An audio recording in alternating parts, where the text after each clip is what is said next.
లోకంలో ఉన్న వారికి వచ్చినట్టే మీకు శ్రమలు వస్తాయి. శ్రమలు అయితే వస్తాయి, కానీ అది ఏం చేయలేదు. దానికి అంత సీన్ లేదు. శ్రమకంత సీన్ లేదు. శ్రమ మన మీద జయించే సీన్ దానికి లేదు. మనమే జయిస్తాం ఆ శ్రమని. ఎంతలో కష్టానైనా మనం జయిస్తాం, కానీ దానికి అంత సీన్ లేదు. హల్లెలూయా.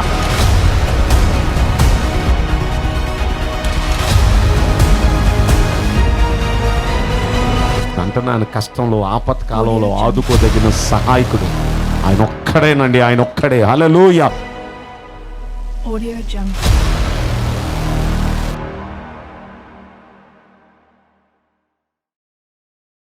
కాబట్టి దయచేసి త్వరగా మరి ఆన్లైన్లోకి రావాల్సిందిగా ప్రభుపేట మనం చేస్తున్నాం. త్వరగా ఆన్లైన్లోకి రావాల్సిందిగా ప్రభుపేట మనం చేస్తున్నాం. మరి మీకు వీలైనంత మట్టికి యూట్యూబ్లో చూడటానికి ప్రయత్నం చేయండి. లింక్ను అందరికీ షేర్ చేస్తూ మరి దేవుని యొక్క ఈ సువార్తను వెదజల్లాల్సిందిగా ప్రభుపేట మనం చేస్తున్నాం. మరి ఈ సమయంలో కొన్ని పాటలు మనం విందాం. నన్ను చూచావే. Thank you, Jesus.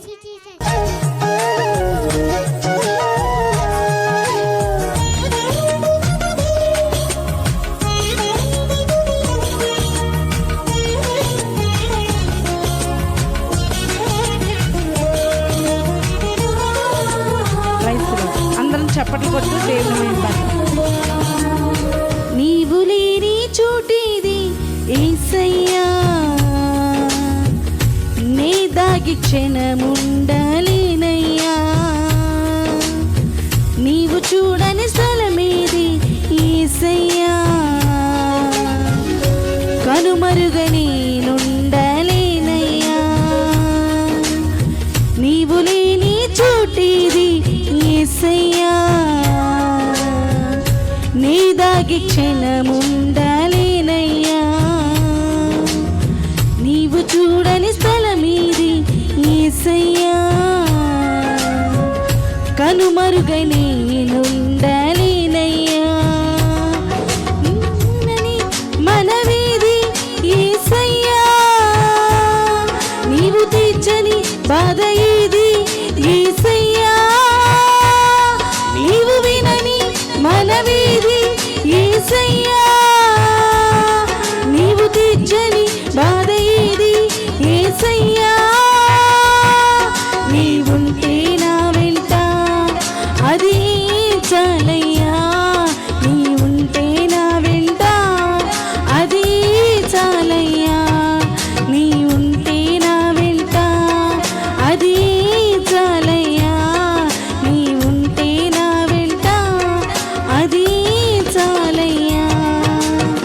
నీవు లేని చోటిది యేసయ్యా, నీ దాగి క్షణముండలేనయ్యా.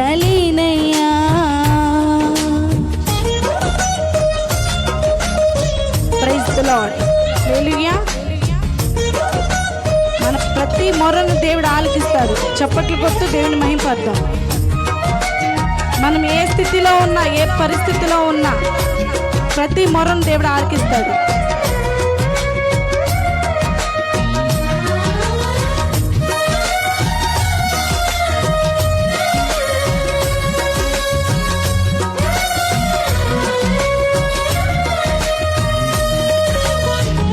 కయ్యూను కూర పగకు బలి అయిన హేబేలు, రక్తము పెట్టిన కీక విన్న దేవుడవు.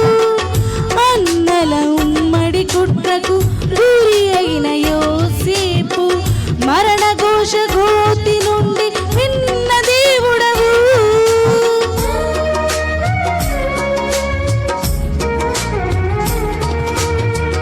కయ్యేను కూర పగకు బలి అయిన హేబేలు, రక్తము పెట్టిన కీక విన్న దేవుడవు.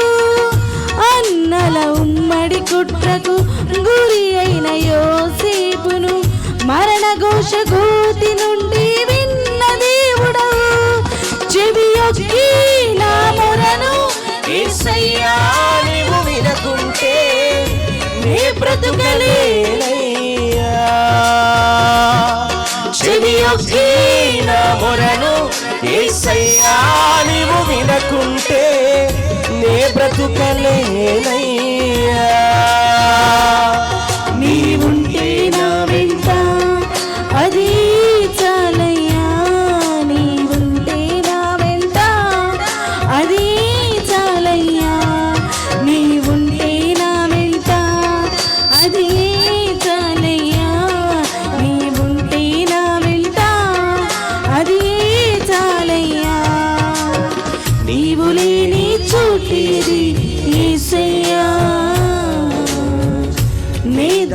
క్షణముండలేనయ్యా.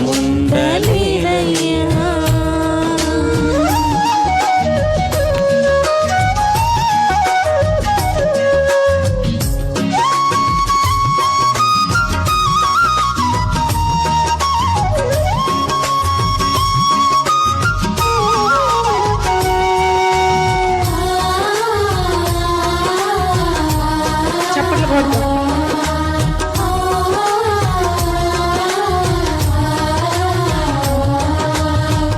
సౌలు ఇంటి దాటికి గురి అయిన దావీదు ప్రాణమును కాపాడి రక్షించిన దేవుడవు. తాను పన్నిన కీడుకు మొత్తబడిన యోబును గెలిపించి దీవెనలు కురిపించిన దేవుడవు.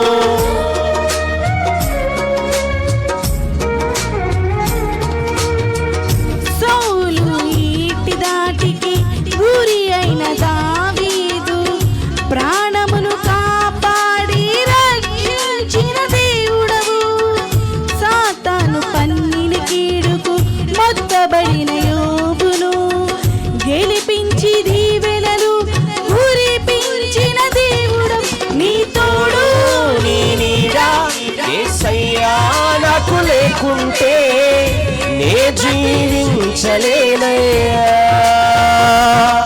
నీ తోడు నీ నీడ యేసయ్యా నాకు లేకుంటే నే జీవించలేనయ్యా. నీవుంటే నా వెంట అది చాలయ్యా. నీవుంటే నా వెంట అది చాలయ్యా. నీవుంటే నా వెంట అది చాలయ్యా. నీవుంటే నా వెంట అది చాలయ్యా. నీవు లేని చోటేది యేసయ్యా.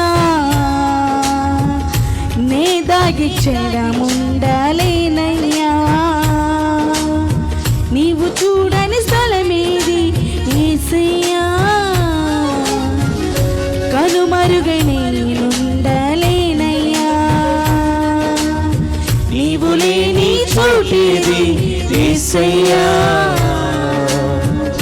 నీ దాగి క్షణముండలేనయ్యా. నీవు చూడని స్థలమేది యేసయ్యా. కనుమరుగై నేనుండలేనయ్యా. నీవు వినని మనవేది యేసయ్యా. నీవు తీర్చని బాధ ఏది యేసయ్యా. నీవు వినని మనవేది యేసయ్యా. నీవు తీర్చని బాధ ఏది యేసయ్యా.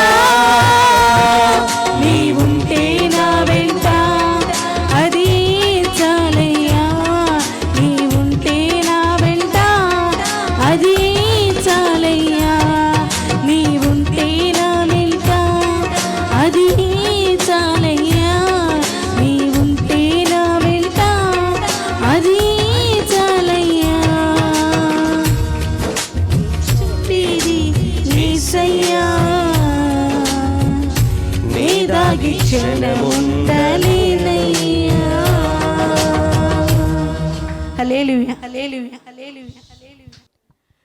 ప్రభువా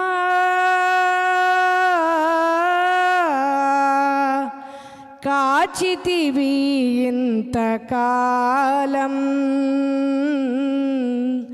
కాచితివి ఇంతకాలం. చావైనా బ్రతుకైనా నీ కొరకే దేవా. చావైనా బ్రతుకైనా నీ కొరకే దేవా. ప్రభువా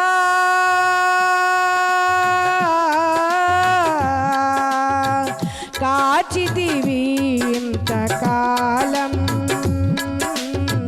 కాచితివి ఇంతకాలం. కాచితివి ఇంతకాలం. కాచితివి ఇంతకాలం.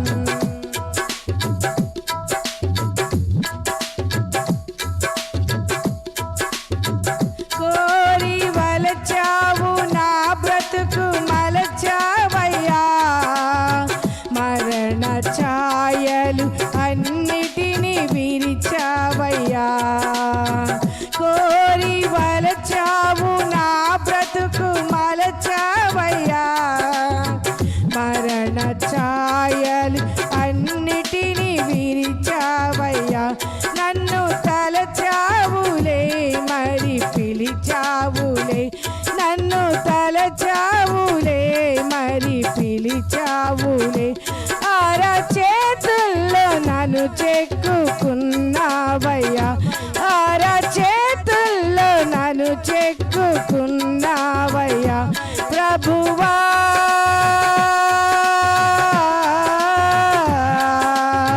కాచితివి ఇంతకాలం. కాచితివి ఇంతకాలం. కాచితివి ఇంతకాలం. కాచితివి ఇంతకాలం. చావైనా బ్రతుకైనా నీ కొరకే దేవా. నా నీ కొరకే దేవా. నీ సాక్షిగా నేను జీవింతునయ్యా. నీ సాక్షిగా నేను జీవింతునయ్యా. ప్రభువా కాచితివి ఇంతకాలం. కాచితివి ఇంతకాలం. బాధలు పాపితివి నీవేనయ్యా. కన్నీరు తుడచితివి నీవేనయ్యా. బాధలు పాపితివి నీవేనయ్యా. కన్నీరు తుడచితివి నీవేనయ్యా. నన్ను దీవించితివి నన్ను పోషించితివి. నన్ను దీవించితివి నన్ను పోషించితివి. నీ కౌగిల్లో నన్ను పెంచుతున్నావయ్యా. నీ కౌగిల్లో నన్ను పెంచుతున్నావయ్యా. ప్రభువా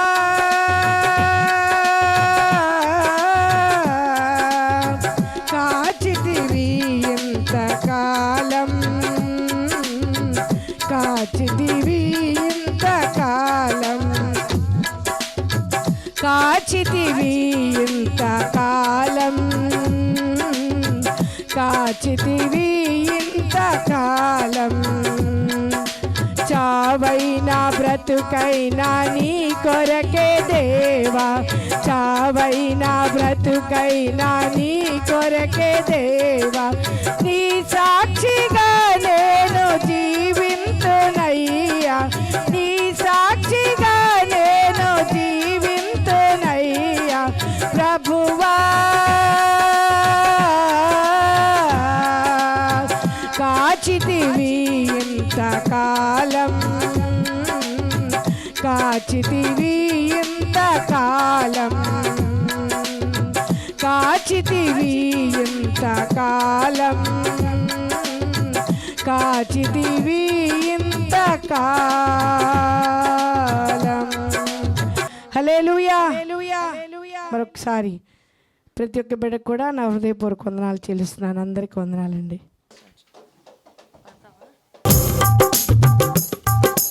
అందరూ నన్ను విడచినా నీవు నన్ను విడువనంటివే. అందరూ నన్ను విడచినా నీవు నన్ను విడువనంటివే. నా తల్లియు నీవే, నా తండ్రియు నీవే, నా తల్లి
కొండయు నీవే, నా కోటయు నీవే, నా కొండ కోట నీవే యేసయ్యా.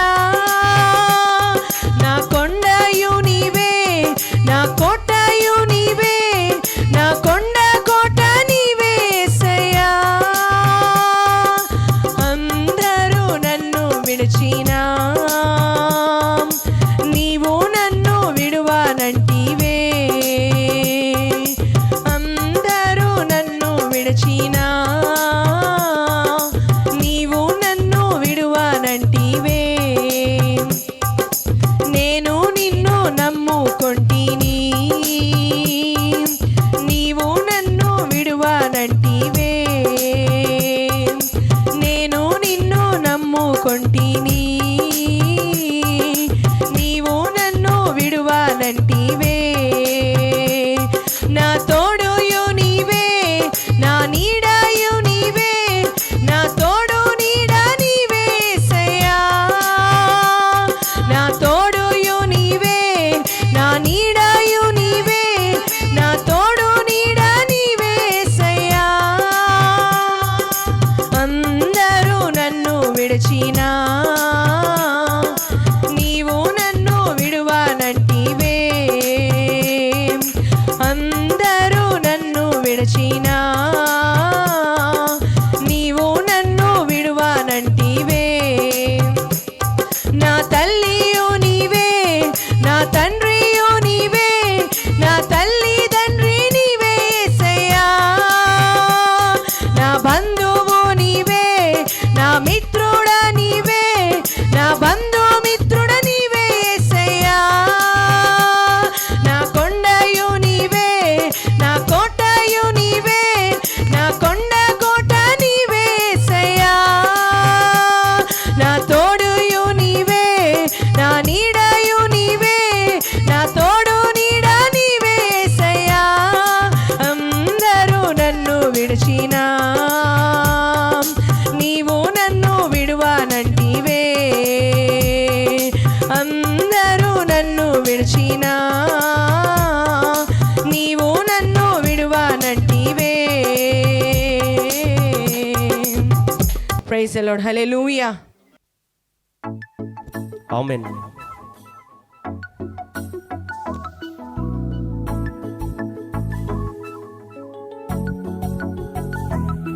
దేవునికి స్తోత్రం.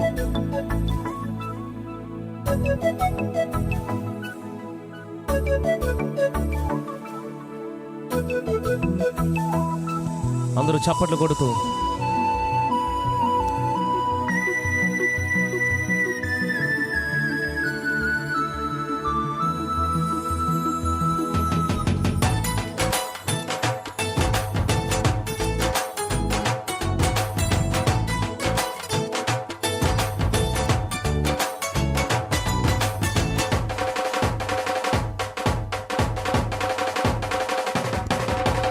ఆశ్చర్యకరుడు యేసు, ఆలోచనకర్త యేసు, విశ్వాసముంచి ప్రార్థించిన అసాధ్యమైనది లేదు. ఆశ్చర్యకరుడు యేసు, ఆలోచనకర్త యేసు, విశ్వాసముంచి ప్రార్థించిన అసాధ్యమైనది లేదు. ఆత్మలో ఆనందం, అన్నిటా ఘన విజయం, శ్రేష్టమైన ప్రతివి అనుగ్రహించును మన యేసు. ఆత్మలో ఆనందం, అన్నిటా ఘన విజయం, శ్రేష్టమైన ప్రతివి అనుగ్రహించును మన యేసు. ఆశ్చర్యకరుడు యేసు, ఆలోచనకర్త యేసు, విశ్వాసముంచి ప్రార్థించిన అసాధ్యమైనది లేదు. చప్పట్లు కొడుతూ యేసే నామమున మనం మహింపరుదాం. నిన్న నేడు నిరంతరం ఏకరీతిగా ఉండు దేవుడవయ్యా. స్తోత్రం. హల్లెలూయా. చప్పట్లు కొడుతూ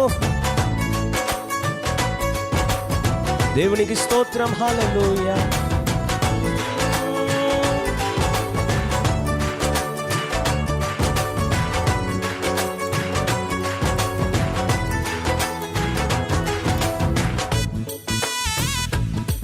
స్తోత్రం. నిన్న నేడు నిరంతరం. నిన్న నేడు నిరంతరం ఏకరీతిగా ఉన్నవాడు శాశ్వత ప్రేమను చూపే నాథుడు. నిన్న నేడు నిరంతరం ఏకరీతిగా ఉన్నవాడు శాశ్వత ప్రేమను చూపే నాథుడు. ప్రాణం నా సర్వం, ప్రాణం నా సర్వం, యేసయ్యే యేసయ్యే యేసయ్యే నా యేసయ్యే. ఆశ్చర్యకరుడు యేసు, ఆలోచనకర్త యేసు, విశ్వాసముంచి ప్రార్థించిన అసాధ్యమైనది లేదు. ఆమేన్. చప్పట్లు కొడుతూ దేవునికి స్తోత్రం. మొదటిగా తన రాజ్యము నీతిని వెదుకు వారికి అన్నియు సాధ్యమే. స్తోత్రం. హల్లెలూయా.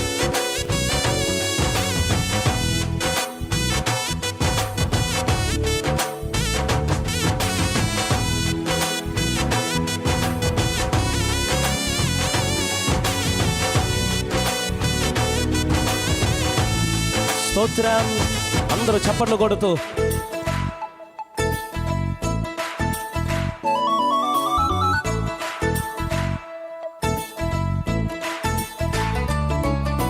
మొదటిగా తన రాజ్యము నీతిని వెదకు వారికి అన్నీ సాధ్యమే. ఈ మాట సత్యం. మొదటిగా తన రాజ్యము నీతిని వెదకు వారికి అన్నీ సాధ్యమే. ఈ మాట సత్యం. దేవా నీ ఆత్మను, మా దేవా నీ ఆత్మను మాకిచ్చి బలపరచి దీవించి నడిపించు. ఆశ్చర్యకరుడు యేసు. అందరం ఆలోచనకర్త యేసు, విశ్వాసముంచి ప్రార్థించిన అసాధ్యమైనది లేదు. మీరు పాడండి. ఆశ్చర్యకరుడు యేసు, ఆలోచనకర్త యేసు, విశ్వాసముంచి ప్రార్థించిన అసాధ్యమైనది లేదు. ఆత్మలో ఆనందం, అన్నిటా ఘన విజయం, శ్రేష్టమైన ప్రతివి అనుగ్రహించును మన యేసు. ఆత్మలో ఆనందం, అన్నిటా ఘన విజయం, శ్రేష్టమైన ప్రతివి అనుగ్రహించును మన యేసు. ఆశ్చర్యకరుడు యేసు. ఆమేన్. ఆలోచనకర్త యేసు, విశ్వాసముంచి ప్రార్థించిన అసాధ్యమైనది లేదు. నీవు ఆశ్చర్యకరుడవయ్యా, నీవు ఆలోచనకర్తవయ్యా. హల్లెలూయా. స్తోత్రం. హల్లెలూయా. ఆమేన్. చప్పట్లు కొడుతూ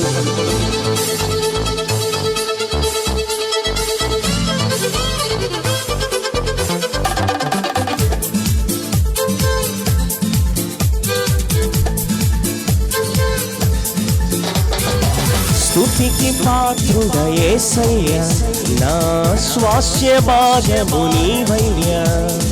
స్తుతికి పాత్రుడ యేసయ్య, నా స్వాస్య భాగము నీవయ్యా.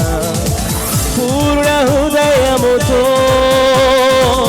పాడుకొని ఆడేదా, పూర్ణ హృదయముతో పాడుకొని ఆడేదా.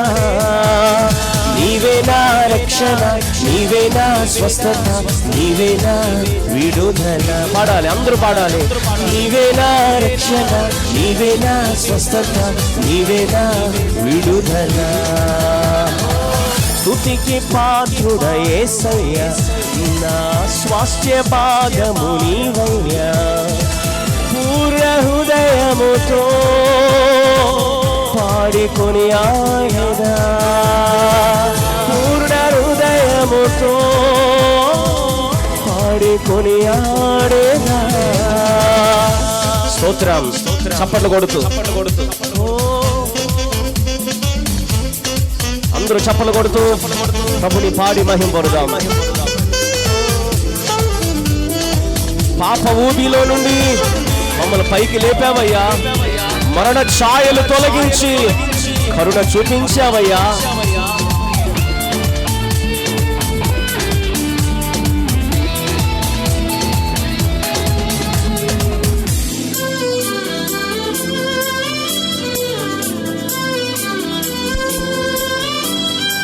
పాప ఊబిలో నుండి పైకి లేపితివి, మరణ ఛాయను తొలగించి కరుణ చూపితివి. పాప ఊబిలో నుండి పైకి లేపితివి, మరణ ఛాయను తొలగించి కరుణ చూపితివి. నీ వైపే చూస్తూ నీతోనే నడుస్తూ నీ దరికి చేరేదా యేసు. నీ వైపే చూస్తూ నీతోనే నడుస్తూ నీ దరికి చేరేదా యేసు. నీవే నా రక్షణ, నీవే నా స్వస్థత, నీవే నా విడుదల. ఓ నీవే నా రక్షణ, నీవే నా స్వస్థత, నీవే నా విడుదల. స్తుతికి పాత్రుడ యేసయ్య, నా స్వాస్థ్య భాగము నీవయ్యా. పూర్ణ హృదయముతో పాడి కొనియాడేదా, పూర్ణ హృదయముతో పాడి కొనియాడేదా. చప్పట్లు కొడుతూ ఆఖరి చరణం. జీవాహారము నీవేనయ్యా, జీవ జలము నీవేనయ్యా. నీదు నామమే శక్తి. ప్రతి మోకాలొంగును, ప్రతి నాలుక ఒప్పును. యేసు రాజా నీ ఎదుట. Glory to you master.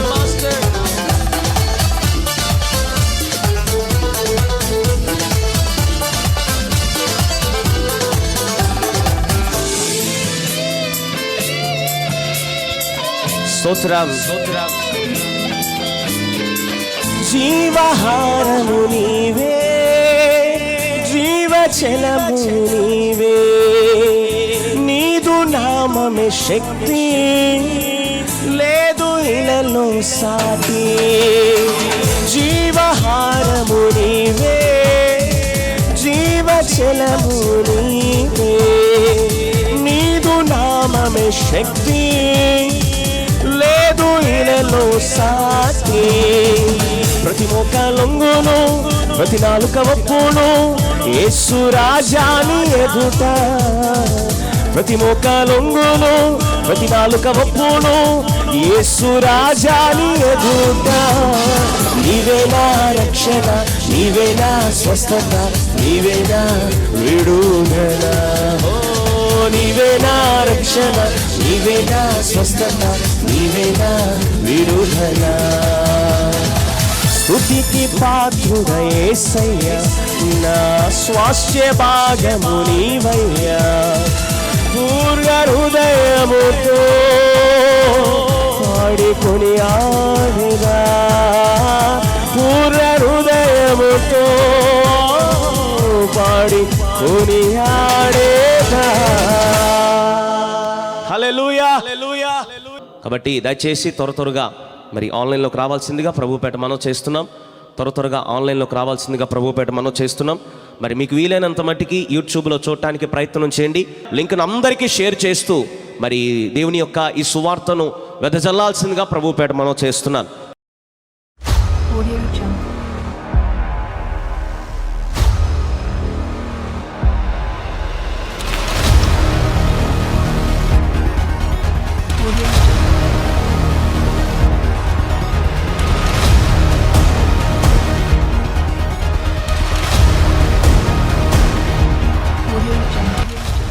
లోకంలో ఉన్న వారికి వచ్చినట్టే మీకు శ్రమలు వస్తాయి. శ్రమలు అయితే వస్తాయి, కానీ అది ఏం చేయలేదు. దానికి సీన్ లేదు.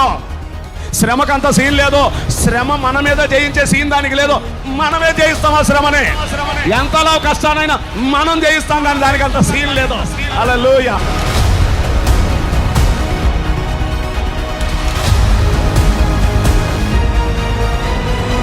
అంటున్నాను, కష్టంలో ఆపత్కాలంలో ఆదుకోదగిన సహాయకుడు ఆయన ఒక్కడేనండి, ఆయన ఒక్కడే. హల్లెలూయా.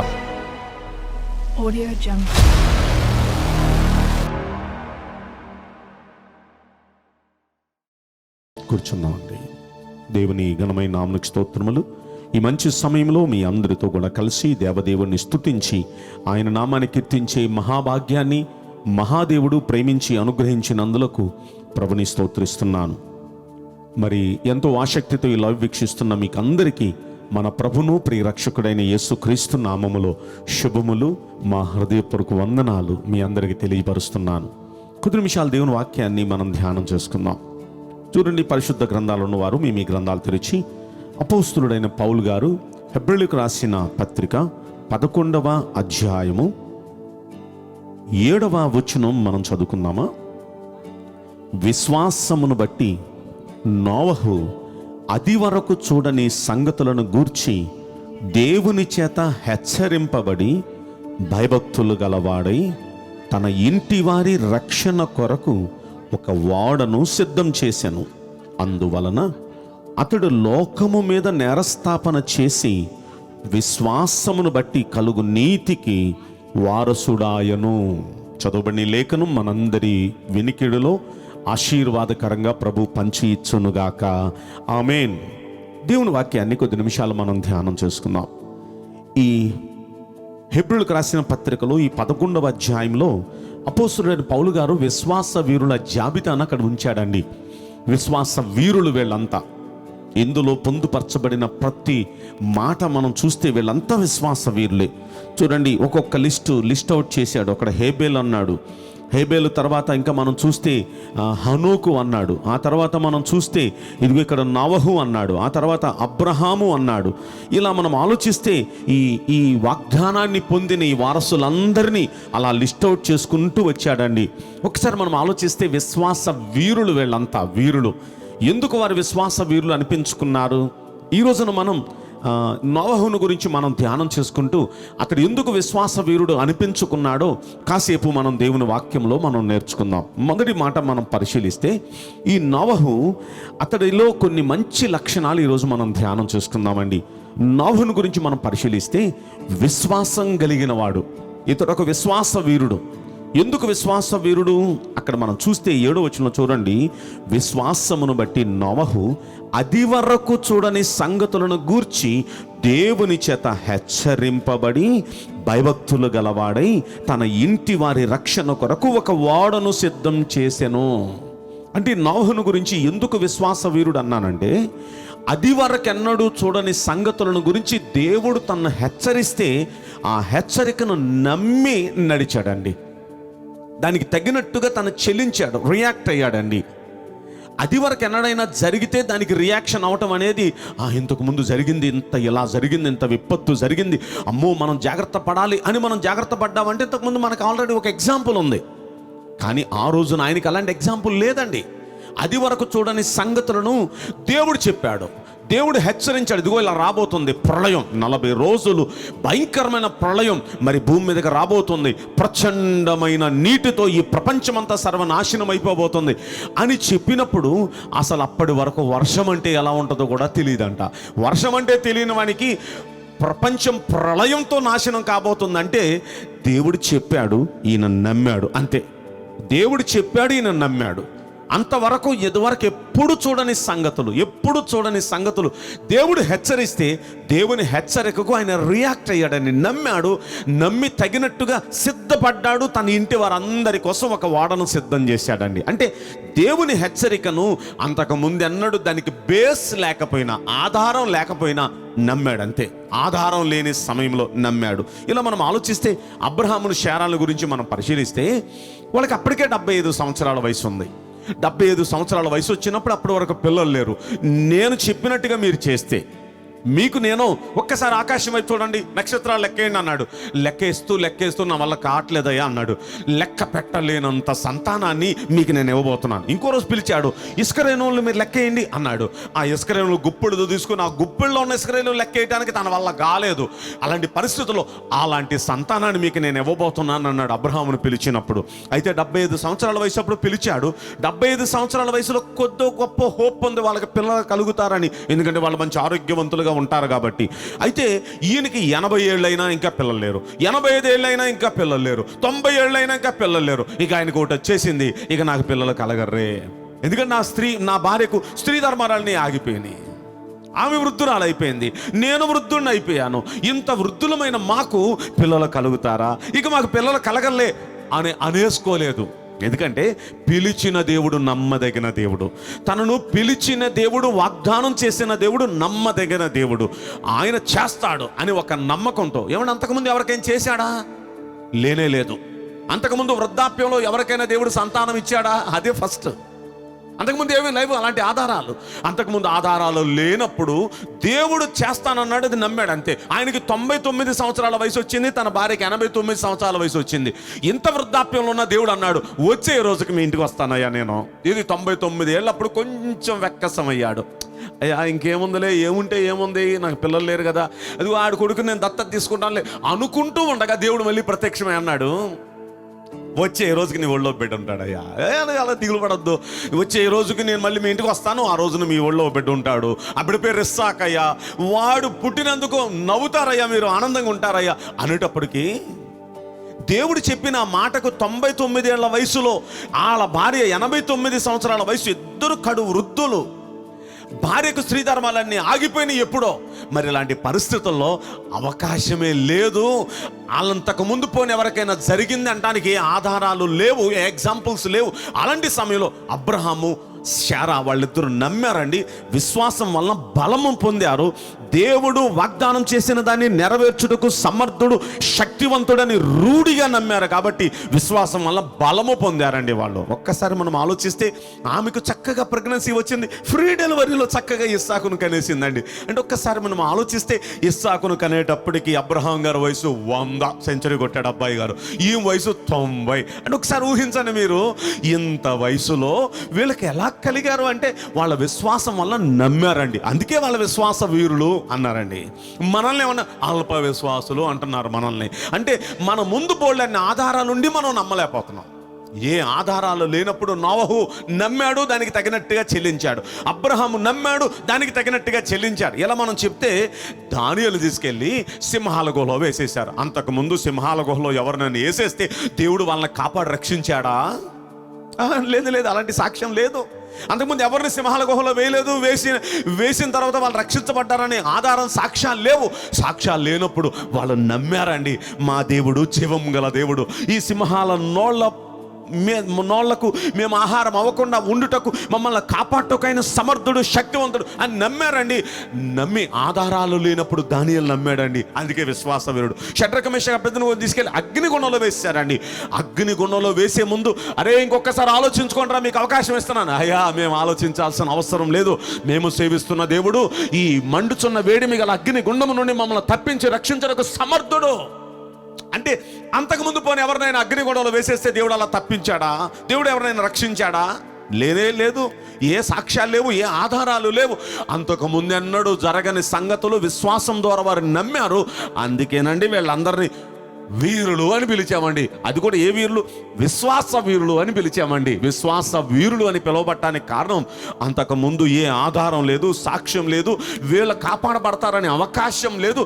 పరిస్థితులన్నీ తారుమారుగా ఉన్నప్పుడు వాళ్ళు నమ్మారండి, పొందారండి. అంతే, వాళ్ళు నమ్మారు, పొందారు, అంతే. చూశారు. అన్ని ఆధారాలు ఉన్నాయి మనకి, అన్ని సాక్ష్యాలు ఉన్నాయి మనకి. ఇదిగో ఈ జలప్రలయానికి మనకు ఒక సాక్ష్యం ఉంది. ఇదిగో సింహాల గుహలో వేసేస్తే తప్పించబడతారు, దేవుడు తప్పిస్తాడంటానికి ఒక సాక్ష్యం ఉంది. సింహాల గుహలో వేసేసిన దేవుడు తప్పిస్తాడంటానికి ఒక సాక్ష్యం ఉంది. ఇలాంటి ఆధారాలు బోల్డను ఉన్నాయి. మన దేవుడు సముద్రాన్ని చీల్చేసిన దేవుడు అని సాక్ష్యం ఉంది మనకి. మన దేవుడు శత్రువులను సముద్రంలో ముంచేశాడు, వాళ్ళని అద్దరికి చేర్చాడు తన వారిని అని ఆధారం ఉంది. ఇలా మనం ఆలోచిస్తే యోర్దాను నదిని ఏకరాశిగా నిలిపివేశాడు అంటానికి ఆధారం ఉంది. ఆ సూర్యుడిని చంద్రుడిని ఆపేశాడు అంటానికి మనకు ఆధారం ఉందండి. ఆధారాలు పుష్కలంగా ఉన్నాయండి. కడు వృద్ధాప్యంలో ఉండగా 90 ఏళ్ల వయసులో శారా 100 ఏళ్ల వయసులో అబ్రహాం ఉండగా వాళ్ళకి దేవుడు చక్కని సంతానం ఇచ్చాడు అంటానికి ఆధారం ఉందండి. ఏమంటే అంతవరకు ఎందుకు, ఎలిజబెత్ ఉంది, మరి ఆమెకు కూడా కడు వృద్ధురాలు, ఆ టైంలో ఆమెకు కూడా దేవుడు ఇచ్చాడు బిడ్డలని.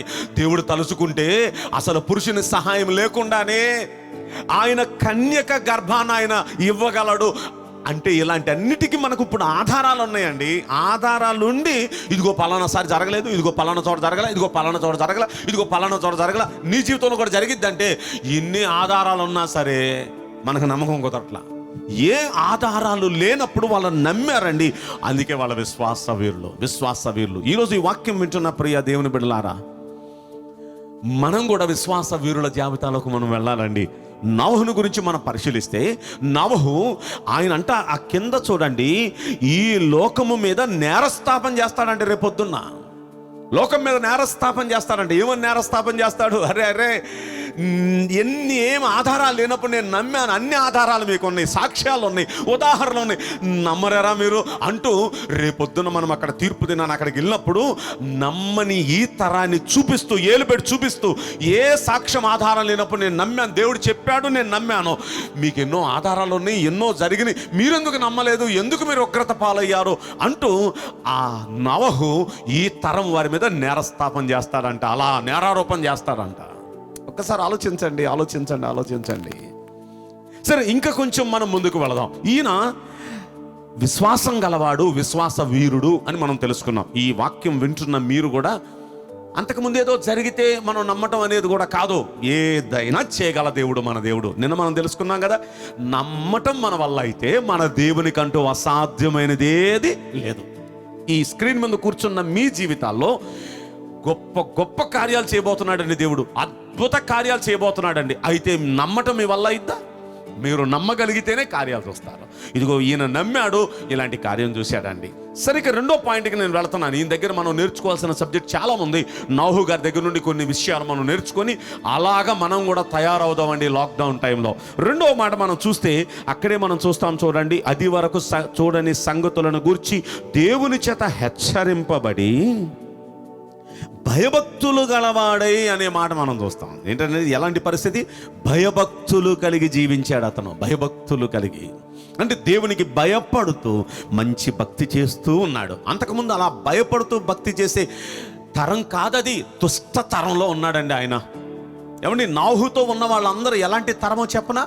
అసలు దేవుడు నరులను చేసినందుకు మనసులో సంతాపబడి ఏడ్చాడంట. అయ్యో, అసలు నేను ఈ మనిషిని చేయకుండా ఉంటా బాగుండేదే, ఇలాంటి సంగతులు నేను చూడకుండా ఉండేవాడిని అంటూ అలాంటి దుష్టతరం, నరుల చెడుతనం భూమి మీద గొప్పదనియో. మీరు 6వ అధ్యాయంలో మనం చూస్తే 6వ అధ్యాయం 5వ వచనం అనుకుంటా, వారి తలంపులలోని ఊహంతయు ఎల్లప్పుడూ కేవలము చెడ్డదనియో దేవుడు చూచినప్పుడు తాను భూమి మీద నరులను చేసినందుకు సంతాపపడి ఆయన బాగా ఏడ్చాడంట అండి, బాధపడ్డాడంట.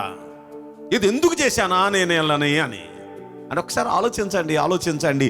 దేవుడు ఆయన అంత సంతాపపడేటట్టు, ఎంత దుర్మార్గులుగా, దుష్టులుగా, పాపిష్టులుగా ఒక దుష్ట తరం, అలాంటి దుష్ట తరంలో భయం లేకుండా విచ్చలవిడిగా పాపం చేస్తున్న అలాంటి దుష్ట తరంలో నోవహు జీవించేవాడు. అలాంటి తరంలో నోవహు ఎలా ఉండేవాడు అండి? భయభక్తులు కలిగిన వాడే జీవించాడు. అంటే అంతకుముందు ఏమైనా ఈయనకి మనలాగా బైబిల్ గ్రంథం ఉందా? ఇదిగో దేవుని యందు భయభక్తులు కలిగితే ఇలాంటి ఆశీర్వాదాలు ఉన్నాయి, దేవుని యందు భయభక్తులు కలిగి దేవుడు ఎలా కాపాడతాడు, దేవుని యందు భయభక్తులు కలిగి ఎలా బ్లెస్ చేస్తారు అని ఏమైనా ఆధారాలు ఉన్నాయి? మనకు బోల్డ్లను ఉన్నాయి. మీకు టూకీగా 4-5 చూపిస్తాను చూడండి. 34వ కీర్తనలో 9వ వచనం మనం పరిశీలిస్తే అక్కడ అంటాడు, యెహోవా భక్తులారా ఆయనందు భయభక్తులు ఉంచండి, ఆయనందు భయభక్తులు ఉంచడానికి ఏది కొదవ ఉండదు, అన్ని సమృద్ధి. ఆయన యందు భయభక్తులు ఉంచితే ఏది కొదవ ఉండదని ఇప్పుడు మనకు తెలిసి మనం భయభక్తులు ఉంచట్లా. భయభక్తులు ఆయనకి భయపడుతూ భక్తి చేస్తే అసలు ఏది కొదవ ఉండదని, అన్ని సమృద్ధే అంటూ కింద అంటాడు, ఆ సింహపు పిల్లలు ఆకలి గలవి లేమి గలవై ఉంటాయేమో కానీ ఆయన ఆశ్రయించి ఆయనకు భయపడుతూ భక్తి చేసే వాళ్ళకి ఏ మేలుకు కొదవే ఉండదు, ఏది కావాలంటే అది చేసేస్తాడు దేవుడు. మనకి బైబిల్ ఉందండి, దీంట్లో రాసిపెట్టి ఉంచాడండి. ఇది చదువుకున్నాం మనం, దీని గురించి నాలాంటి వాళ్ళు వాక్యం చెప్తుంటే వింటున్నారు. అరే, దేవునికి భయపడుతూ భక్తి చేస్తేనంట ఏ లోటు లేకుండా దేవుడు కాపాడతాడంట.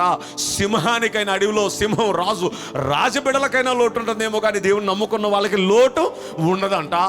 ఏమంటే ఇలాంటి ఆధారాలు మనకున్నాయి. బైబిల్ కూడా మనకి చెప్తుంది, మనం నమ్మే బైబిల్ సత్యాన్ని. ఆ బైబిల్ కూడా మనకు చెప్తుందండి. ఇంకా బైబిల్ ఏం చెప్తుంది, ఇంకొన్ని మాటలు మీకు చెప్తాను. 103వ కీర్తనలో 11 అంటాడు, భూమికి పైగా ఆకాశం ఎంత ఉన్నతముగా ఉందో ఆయన యందు భయభక్తులు గల వారి ఎడల ఆయన కృప అంత అధికముగా ఉంది. అంటే దేవునికి భయపడుతూ భక్తి చేసే వారి మీద దేవుని కృప అంత హెచ్చుగా, అంత అధికంగా ఉంది అని బైబిల్లో మనం చదువుకున్నాం. ఏమన్నా దీనికి కూడా బోల్డైన సాక్ష్యాల ఆధారాలు ఉన్నాయి మనకి, కానీ ఆయనకే సాక్ష్యాల ఆధారాలు ఉన్నాయి. పోనీ ఆయనకేం బైబిల్ ఉందండి? పోనీ ఆయనకి మీలాగా నాలాగా చెప్పేవాళ్ళు ఎవరున్నారండి?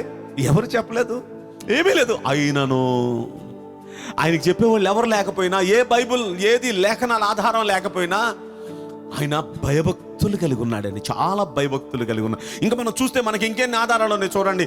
ఇది 103వ కీర్తనలో మనం 17-18 వచనాలు మనం పరిశీలిస్తే అక్కడ అంటాడు, ఆయన నిబంధనను గైకొనుచు ఆయన కట్టడలను అనుసరించి నడుచుకుని వారి మీద, యెహోవా యందు భయభక్తులు గల వారి మీద ఆయన కృప యుగ యుగములో నిలుచును. ఆయన నీతి వారి పిల్లల తరం ఉంటుంది. ఎవరి మీద అంటే ఆయనకు భయపడుతూ భక్తి చేసే వారి మీద ఆయన కృప వారి పిల్లల తరతరాలు ఆయన కృప వారి మీద ఉంటుంది. మనకుందండి సాక్ష్యం, మనకుందండి బైబిల్లో రాసి. ఇంకా 34వ కీర్తనలో మనం పరిశీలిస్తే 34వ కీర్తనలో 7వ వచనంలో ఏమంటాడు చూడండి, ఆయన యందు భయభక్తులు గల వారి చుట్టూ ఆయన దూత కావలి ఉండి వారు రక్షించును. మనకుంది, బైబిల్లో మనకి రాసి పెట్టాడు ఇవన్నీ. ఇంకా మనం చూస్తే 128వ కీర్తనలో అయితే దేవుని యందు భయభక్తులు కలిగిన వారికి ఆశీర్వాదాలు పొట్టే. అది అక్కడ ఏమంటాడు చూడండి, యెహోవా యందు భయభక్తులు కలిగి ఆయన త్రోవల యందు నడుచు వారు అందరూ ధన్యులు. ఖచ్చితంగా చెప్తున్నానండో, నిశ్చయంగా నీ చేతుల కష్టార్జితం నువ్వు అనుభవిస్తావు, నీ కష్టార్జితం నువ్వే అనుభవిస్తావు. నువ్వు అదృష్టవంతుడివి. ధన్యుడు అంటే అదృష్టవంతుడి, నువ్వు అదృష్టవంతుడి, నువ్వు మేలే కలిగిద్ది. నీ ఇంట్లో భార్య ఫలించు ద్రాక్షావళి వలె, అంటే భార్య ద్వారా నువ్వు ఆనందంగా ఉంటావు. నీ ఇంట్లో పిల్లలు వలేవో మొక్కల వలె, అంటే పిల్లల వల్ల నువ్వు ఆనందిస్తావు, భార్య వల్ల నువ్వు ఆనందిస్తావు, నీ కష్టార్జితం నువ్వు అనుభవిస్తావు. ఇంకా ఏమంటాడు, యెహోవా యందు భయభక్తులు గలవాడు ఇలాగూ, అంటే ఆయన యందు భయభక్తులు కలిగిన వాడు ఇలాగ ఆశీర్వదించబడతాడు. సియోనులో నుండి యెహోవా నిన్ను ఆశీర్వదిస్తాడు. నీ జీవిత కాలం అంతా నువ్వు బ్రతికినంత కాలం క్షేమంగానే ఉంటావు. క్షేమం కలగటం నువ్వు చూస్తావు, పిల్లల తరాలు నువ్వు చూస్తావు.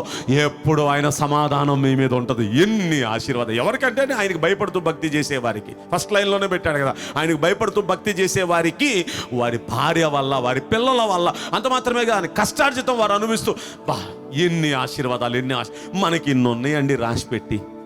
66 పుస్తకాల గల బైబిల్ గ్రంథాన్ని మనకిచ్చి, ఇందులో ఎవరు ఎలా ఉండాలి, ఎలా ఉంటే ఏ ఆశీర్వాదాలు ఉంటాయి, ఎలా ఉంటే ఏ కీడు ఉంటుంది, ఎలా ఉండకూడదు, ఎలా ఉండాలి, అలా ఉండటం వల్ల కలిగే ఉపయోగాలు ఏంటి, చక్కని గ్రంథం, అద్భుతమైన ఆణిముత్యం లాంటి గ్రంథాన్ని దేవుడు మనకు బహుమానంగా ఇచ్చి, దీన్ని చదువుకోండారా పొందండారా అన్నాడు. ఆయనకు ఆ గ్రంథం లేదు, చెప్పే నాదుడు లేడు. మీకు గ్రంథం ఉంది, చెప్పే నాదుడు అందరూ ఉన్నారు.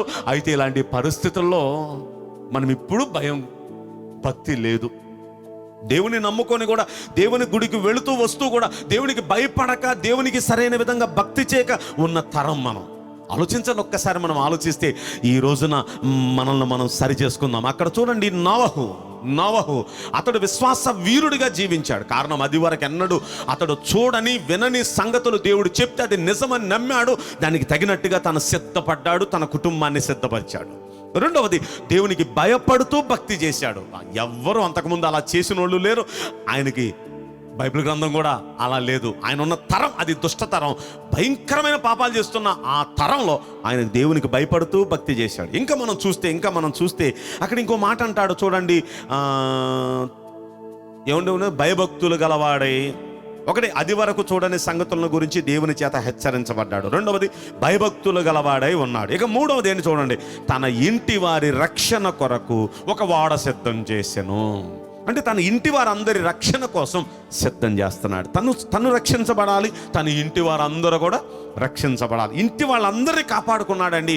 ప్రళయంలో ప్రపంచమంతా సర్వనాశనం అయిపోయింది, కానీ నోవహు కుటుంబం కాపాడబడింది. నోవహు కుటుంబం కాపాడబట్టడానికి కారణం, ఆయన అలా తన ఇంటి వాళ్ళందరినీ అలా కాపాడబట్టడానికి తగిన ప్రిపేర్ చేశాడండి. ఇంటి వారందరి రక్షణ కొరకు ఒక ఓడను సిద్ధం చేశాడు. బైబిల్ గ్రంథంలో అంతకుముందు ఓడ గురించి ఎక్కడా లేదు, అంతకుముందు ప్రళయం గురించి ఎక్కడా లేదు. కానీ ఆయన దాని గురించి దేవుడు చెప్పాడు ఒక వాడను సిద్ధం చేసుకోమని. దేవుడు చెప్పిన ప్రకారం తన ఇంటి వాళ్ళందరూ రక్షించుకోవడానికి ఒక వాడను సిద్ధం చేశాడు. అవును, బైబిల్ గ్రంథంలో మనం చూస్తే యెహోషువ గ్రంథం 2వ అధ్యాయంలో రాహాబు అనే వేశ్య మనకు కనిపిస్తుందండి. ఈ రాహాబు అనే వేశ్య, ఆ స్టోరీ 2 మాటలు నేను చెప్తాను. ఏమండి, ఆమె ఒక ఎరుకో పట్టణంలో ఒక పెద్ద రెస్టారెంట్ మెయింటైన్ చేస్తుందండి. భారీ ఎత్తు బ్రహ్మాండమైన రెస్టారెంట్ మెయింటైన్ చేస్తుంది.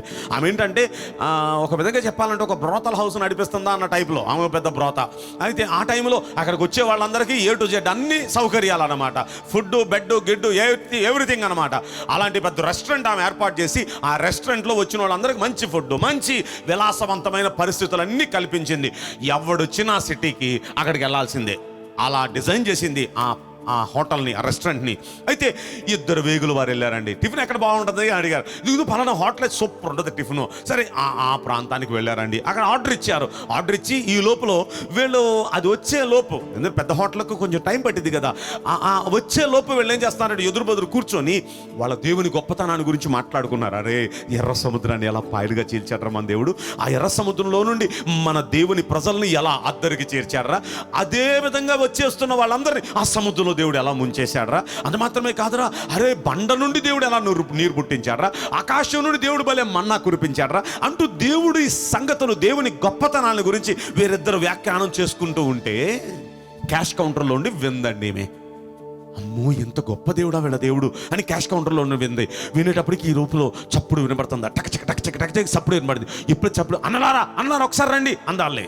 అన్నలారు ఒకసారి రండి, ఏంటి మిమ్మల్ని పట్టుకోవడానికి వచ్చేస్తున్నారు, అదిగో గుర్రాల చప్పుళ్ళు, మీరు వచ్చేసారి లోనికి వచ్చేసారని తీసుకెళ్ళిపోయి అటక మీద ఎక్కిచ్చేసింది వీళ్ళని అటక మీద ఎక్కిచ్చేసి పైన జమ్ము కప్పేసింది.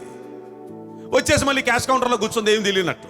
ఈ లోపల వాళ్ళు వచ్చారు, 2 వచ్చారు ఈ హోటల్కి. వచ్చారండి, ఎక్కడున్నారు? అర్రే అన్నలారా, మీరు ఒక 5 నిమిషాల ముందు వచ్చుంటే అసలు వాళ్ళ రెడ్ హ్యాండెడ్కి మీరు పట్టుకున్నారు. ఇప్పుడే తిన్నారు, చక్కగా తిన్నారు, క్యాష్ కట్టేశారు, వాళ్ళు బయలుదేరి ఇప్పుడే అలా వెళ్ళారు.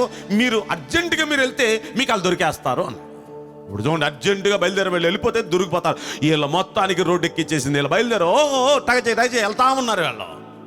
ఇప్పుడు వీళ్ళని పంపించేసి ఈమె మళ్ళీ అటక దగ్గరికి వచ్చి, అనలారా రండి కిందకి రండి, వాళ్ళ కిందకి దించి, ఇదిగో శత్రువుల బారి పడకుండా మిమ్మల్ని నేను ఈరోజు కాపాడాను. ఈ పట్టణాన్ని ఖచ్చితంగా మీ దేవుడు మీ చేతికిస్తాడు. మీరు దీన్ని స్వాధీనం చేసుకుంటారు. ఖచ్చితంగా ఇది మీదైంది. మీ దేవుని గురించి మీరు చెప్పుకుంటుంటే నా హృదయం నాలో కరిగిపోయింది. మీ దేవుడు లాంటి దేవుడు పైన ఆకాశం అందే కానీ, కింద భూమి అందే కానీ, భూమి క్రిందే కానీ అసలు మీ దేవుడు లాంటి దేవుడు ఎవరు ఉండరు. అసలు మీ దేవుడు ముందు కానీ, మీ ముందు కానీ ఎవడు నిలవలేడు. ఈ పట్టణం మీదైంది. ఆ రోజున ఈ పట్టణం సర్వనాశనం చేసే టైంలో ఈ రోజున మిమ్మల్ని నేను కాపాడాను కాబట్టి ఆ రోజున నన్ను, నా ఇంటి వారందరినీ దయచేసి కాపాడతారా? మా నాన్న, మా అమ్మ, మా అన్నదమ్ములు, మా అక్క చెల్లెళ్ళు, మా ఫ్యామిలీ మెంబర్స్ చాలామంది, వాళ్ళందరూ దయచేసి ఆ రోజున, ఇప్పుడు మిమ్మల్ని నేను రక్షించాను, ఆ రోజున నన్ను, మా ఇంటి వారందరినీ దయచేసి రక్షిస్తారా అని అడిగిందండి. ఏమంటే ఆమె అడగబట్టి వాళ్ళు ఏమన్నారు చెప్పిన, అమ్మ ఆ రోజు వచ్చేటప్పుడు మరి మేము ఇటువైపు రావడం కుదిరిద్దో లేదో తెలియదు, ఎందుకని మంచిది మా బ్యాచ్ మొత్తానికి చెప్తాం, నీ ఇంటికి కిటికీకి ఎర్రని తొగరదారం ఒకటి కట్టమ్మా గుర్తు కోసం. అందరికి చెప్తా, అరే పట్టణం సర్వనాశనం చేసేటప్పుడు ఏ ఇంటికైతే ఎర్రని తొగరదారం ఉందో ఆ ఇంటిని మాత్రం ఏమీ చేయబాకండ్రా అని చెప్తాం. అప్పుడు ఈ పట్టణాన్ని నాశనం చేసే టైంలో మీ ఇంటి వాళ్ళంతా ఇంట్లో ఉండేటట్టు చూసుకోండి అమ్మా. ఇది మాత్రం మీరు జాగ్రత్తగా గమనించండి. ఇప్పుడు అందరు ఇంట్లో ఉండేటట్టుగా చూసుకుంది. ఆ పట్టణాన్ని నాశనం చేసే ఆ టైంలో, పట్టణాన్ని నాశనం చేసే టైంలో వీళ్ళను ముందుగా పిలిచి వాళ్ళని పట్టణం బయటికి వాళ్ళని తోడుకొని వెళ్ళి ఆ తర్వాత ఆ పట్టణం మొత్తాన్ని కాల్చి బూడిద చేశారండి. ఎరుకో పట్టణం అంతా సర్వనాశనం అయిపోయింది. ఒక మనిషి కానీ, ఒక పశువు కానీ ఏది లేకుండా అన్ని సర్వనాశనం బూడిదైపోయినాయండి. ఎరుకో పట్టణాన్ని జ్ఞాపకం చేసేది ఏదీ లేదు.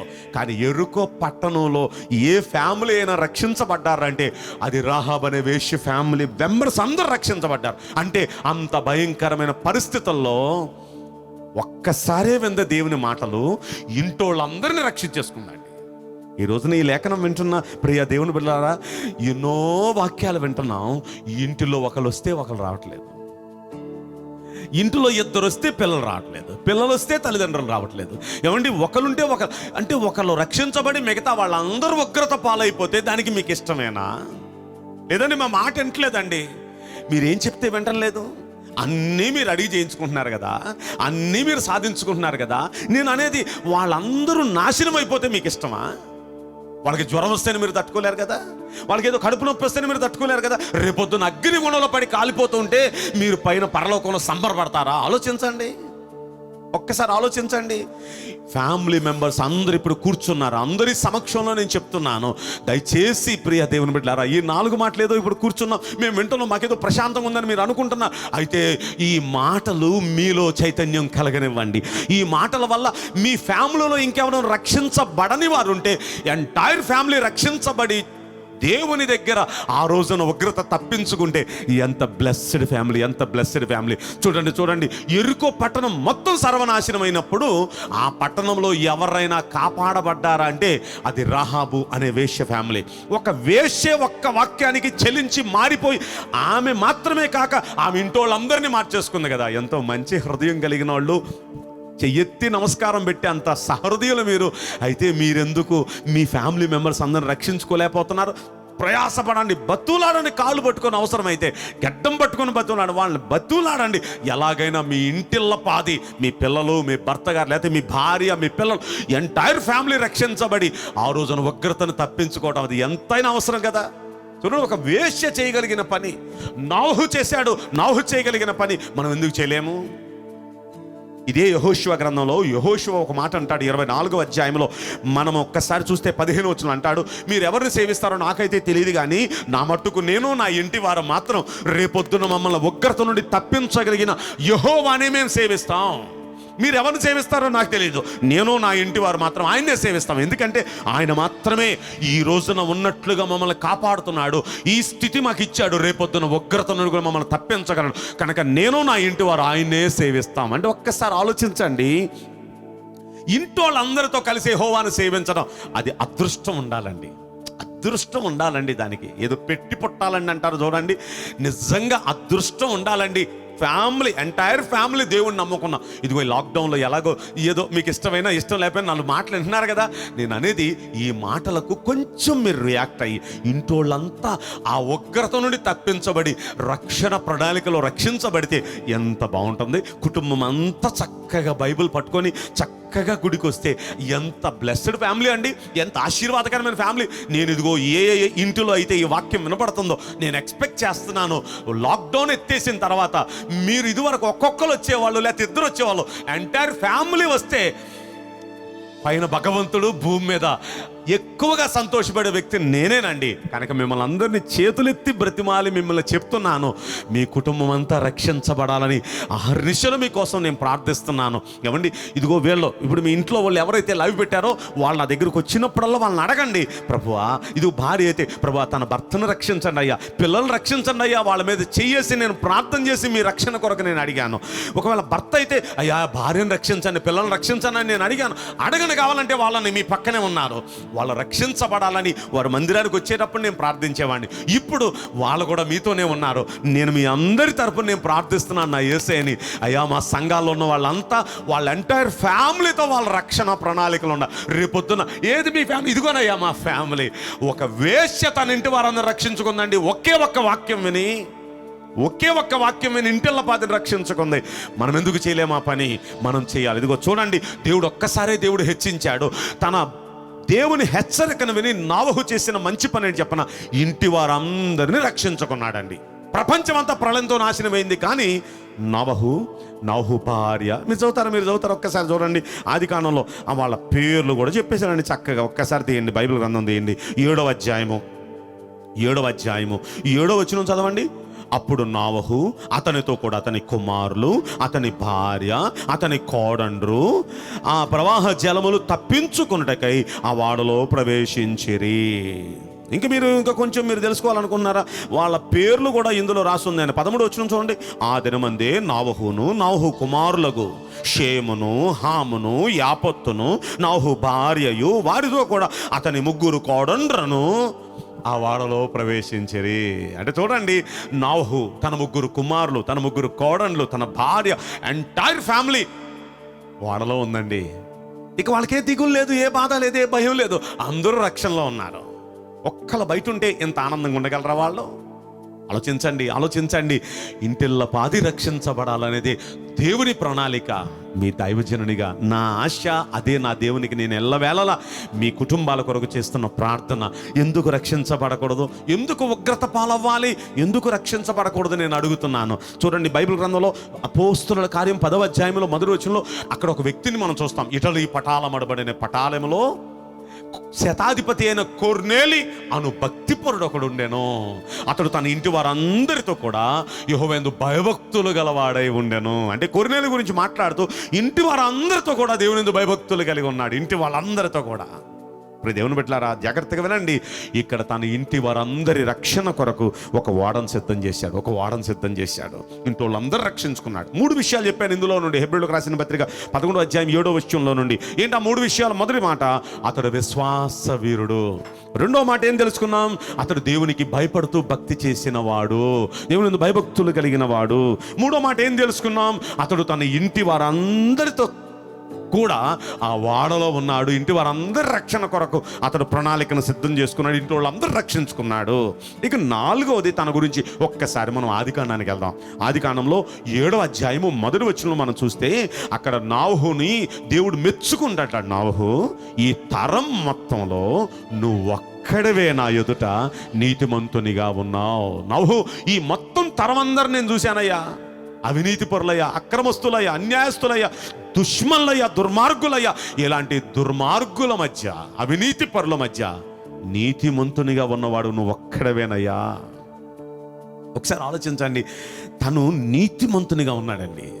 ఏమన్నా అంతకుముందు ఎవరైనా నీతిమంతులుగా ఉండి ఏమైనా ప్రతిఫలం పొందారా? ఏమైనా అలాంటి సాక్ష్యాల ఆధారాలు ఉన్నాయా? పోనీ బైబిల్ గ్రంథంలో లేఖనాలు ఏమైనా తనకు ఉన్నాయా?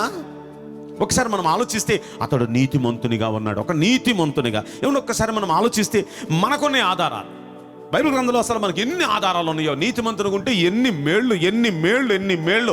టూకీగా 2-3 మీకు చెప్తాను. 12వ అధ్యాయము సామెతల గ్రంథంలో 21వ వచనం. నీతిమంతునికి కలిగే బోల్డ్ అన్ని మేళ్ళు అక్కడ ఉన్నాయండి. నేను జస్ట్ టూకీగా 2-3 చెప్తాను. సామెతల గ్రంథం 12వ అధ్యాయంలో 21వ వచనం అంటాడు, నీతిమంతునికి ఏ ఆపద సంభవింపదు. అంటే నీతిమంతునిగా నువ్వు ఉన్నావా? అయితే ఏ ఆపద నీకు జరగదు. ఎంత చక్కగా ఉందండి. ఇంకో మాట అంటాడు 10వ అధ్యాయంలో 24వ వచనం, అదే సామెతల గ్రంథం, నీతిమంతుడు ఆశించున్నది అతనికి దొరుకును అనుంది. అది నువ్వేది ఆశపడితే దొరికింది నువ్వు నీతిమంతునిగా ఉంటే. ఎంత ఉందండి చక్కగా, అసలు రాసి పెట్టించాడు దేవుడు. అదే 10వ అధ్యాయంలో 6వ వచనం అంటాడు, నీతిమంతుని తల మీదికి ఆశీర్వాదాలు వస్తాయి. ఆ తల మీదికి దేవుని ఆశీర్వాదాలు వస్తాయి నీతిమంతునిగా నువ్వు ఉంటే. ఇంకా మనం కీర్తనల గ్రంథం ఒక్కసారి 34వ కీర్తనలోకి వెళ్ళిపోయి ఆ 34వ కీర్తనలో 10వ వచనంలో మనం చూస్తే 15వ వచనం చూద్దాం. 15వ వచనం చూస్తే అక్కడ ఈ మాట రాయబడి ఉంది, యెహోవా దృష్టి నీతిమంతుల మీదను, ఆయన చెవులు వారి ప్రార్థనల వైపును ఒగ్గి ఉన్నవి. అంటే నీతిమంతునిగా నువ్వు ఉన్నావు అనుకో, నువ్వు మోకరిస్తే చాలు ఆయన దృష్టి నీ మీదే ఉంటుంది. నువ్వు ప్రార్థన చేస్తే చాలు చెవి పెట్టి ఆలకిస్తాడు. నువ్వు నీతిమంతునిగా ఉంటే. దానిలోని కాస్త 2 వచనాల కిందకు వస్తే 17వ వచనం అంటాడు, నీతిమంతులు మొర్రపెట్టగా యెహోవా ఆలకించును, అతని శ్రమలన్నిటి నుండి వారిని రక్షించును. అంటే ఎన్ని కష్టాలున్నా అన్ని కష్టాల నుండి దేవుడు విడిపించేస్తాడు. మొర్ర పెడితే దేవుడు ఆలకిస్తాడు. ఎన్ని మాటలు. నీతిమంతునిగా ఉంటే చాలు ఇన్ని బ్లెస్సింగ్స్ అండి. ఆయనకి ఇలాంటివి ఏమైనా ఉన్నాయా? ఇలా ఎవరైనా చెప్పారా ఆయనకి?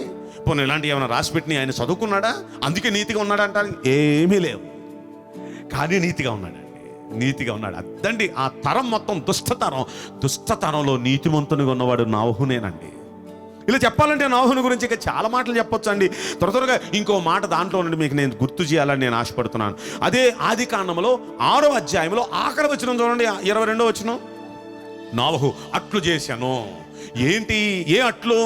యెహోవా తనకు ఆజ్ఞాపించిన ప్రకారం యావత్తు చేశాను. అంటే దేవుడు ఏం చేయమని ఆజ్ఞాపించాడో, దేవుడు ఆజ్ఞాపించిన ప్రకారం యావత్తు, ఎవ్రీథింగ్ ఎలా దేవుడు చెప్పాడు అలా చేశాడు. దేవుడు ఎలా చెప్పితే అలా చేశాడు. పోనీ ఆయనకి దానికి కూడా ఏమైనా ఆధారం ఉందా? దేవుడు చెప్పినట్టుగా చేస్తే ఈ బ్లెస్సింగ్స్ ఉన్నాయని. దేవుడు చెప్పినట్టుగా పలానా వ్యక్తి నడుచుకున్నాడు ఇలా ఆశీర్వదించబడాలి, పలానా వ్యక్తి నడుచుకుంది ఇలా ఆశీర్వదించబడాలి, అలా చెప్పడానికి ఆయనకి ఏం ఆధారాలు లేవు. దేవుడు చెప్పినట్టుగా నడుచుకుంటే ఇలాంటి బ్లెస్సింగ్స్ వస్తాయని బైబులు లేదు ఆయనకి. మనకు బైబుల్ ఉంది, జనాల సాక్ష్యాలు చూపిస్తాను. చూడండి మీకు 2-3 మాటలు.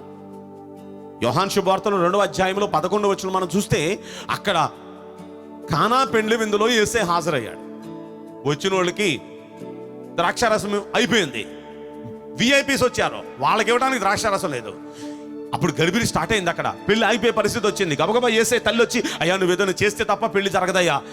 అమ్మ చేస్తానమ్మా. ఏమన్నా ఎవరన్నారు అక్కడ? వచ్చారండి. ఏముందరు అక్కడ? ఖాళీ అయిపోయిన 6 బాణలు ఉన్నాయి, రాతి బాణలు. అయితే వాటిని నీళ్లతో నింపేసేయండి అన్నాడు. ఆ మాట అన్నప్పుడు ఈమెమందో చెప్పనా, ఆయన మీతో చెప్పినది చేయండి, ఏం అడగొద్దు. ఆయన మీతో ఏం చెప్తా చేయండి, అంతే. ఏం జరిగితో చూడండి, అంతే. ఎందుకంటే యేసయ్య గురించి ఆమెకు తెలుసు, చిన్నప్పటి నుండి ఆయన గురించి ఆమెకు తెలుసు తల్లికి. కాబట్టి ఆయన ఏం చెప్తా చేయండి అనేసి వెళ్ళిపోయింది ఆమె. ఇప్పుడు ఆయన చెప్పాడు, ఏముందరా రాతిపాన్లో నీళ్ళతో నింపేయండి. వాళ్ళు ఏం చేశారో తెలుసా? అంచుల మటుకు నింపేశారండి. అంటే ఫుల్గా నింపేశారు. ఏదో చేశాం కదా చేశాం అన్నట్టు కాకుండా ఫుల్గా నింపేశారు ఆ బాణల్ని. ఇప్పుడు ఆయన అన్నాడు, తీసుకెళ్ళి విందు ప్రధానికి ఇవ్వండి అన్నాడు. అయ్యా ఏదైనా చేయి, దీన్ని ఏమైనా కలుపు అనలా. ఆయన చెప్పాడు, చేశాడు, అంతే. తీసుకెళ్ళిపోయి విందు ప్రధానికి ఇస్తే విందు ప్రధాని తాగి అంటాడు, అరే ఎక్కడ దాచిపెట్టారు ఎంత అద్భుతమైన రసం. ఏ పెళ్లికి వెళ్ళినా ముందు మంచి రసం ఇస్తారు, తర్వాత నీళ్లు కలిపేసి జబ్బు రసం ఇస్తారు.